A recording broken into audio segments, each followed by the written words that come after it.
मौलाना साहब जो YouTube channel ज़रूर subscribe कंदा। साईं मंगेतर सां गपशप करणु कीअं आहे।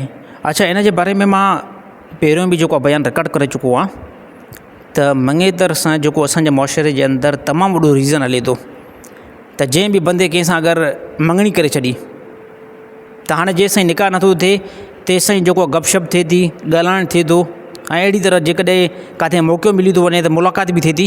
अच्छा, मुलाक़ात मां मुराद ईअं त यानी हथु मिलाइणु, अहिड़ी तरह हिक ॿिए खे ॾिसणु, त हे तमामु जेके बि रीज़न आहिनि हे सभु हराम आहिनि।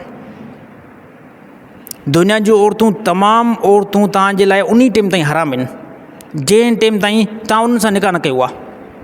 त असांजे मुआशरे में हाणे तमामु वॾो हिकिड़ो मर्ज़ु घणो थी चुको आहे त कंहिं बि औरत सां अगरि तव्हां मङणी कई त मङणी करण सां ई हाणे उन औरत सां ॻाल्हाइणु शुरू थिए थो, गपशप। जीअं असांजे मुआशरे जे अंदरि तमामु वॾा नौजवान ॻाल्हाइणु उन सां शुरू थिए थो। यादि रहे त इहो जेको फेल आहे, इन फेल ते औरत बि गुनाहगार थींदी, अहिड़ी तरह मर्द बि गुनाहगार थींदो। सिर्फ़ु जेके तव्हांजे नाले जे अंदरि एड थी आहे, तव्हांजे निकाह में अंदरि इहा औरत न आई आहे, इहो मुमकिन आहे त इहा औरत बिलफ़र्ज़ तव्हांजे निकाह में न अचे। इहे मामला कॾहिं काफ़ी दफ़ा जेको पेश आया आहिनि। हिकिड़े औरत जी मंगेतर हुई, हली करे उहा उन सां निकाह उनजो न थियो, ॿिए कंहिं सां उनजो निकाह थियो।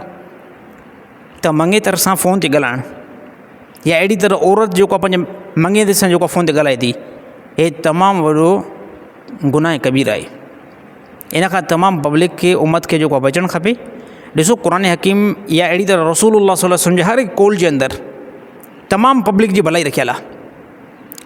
भले असांजे ज़हन जे अंदरि इहा ॻाल्हि न अचे, असांजे अकुल जे अंदरि इहा ॻाल्हि न अचे, पर नबी सल्लल्लाहु अलैहि वसल्लम जो हर हिकु कौल, हर हिकु फेल तमामु उम्मत लाइ बहितर साबित थिए थो। अहिड़ी तरह अल्लाह जो हर हिकु कौल, हर हिकु फेल, अल्लाह ताला जो हर हिकु कौल तमामु उम्मत लाइ उन जे अंदरि भलाई लिखियलु आहे। त मंगेतर सां कंहिं क़िस्म जो कोई जेको गपशप न कई वेंदी जेसिताईं उन सां निकाह न थियो।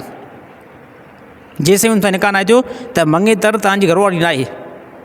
मंगेतर ईअं जेकी आहे नामहरम आहे, जीअं तमामु दुनिया जूं ॿियूं औरतूं तव्हांजे लाइ नामहरम आहिनि।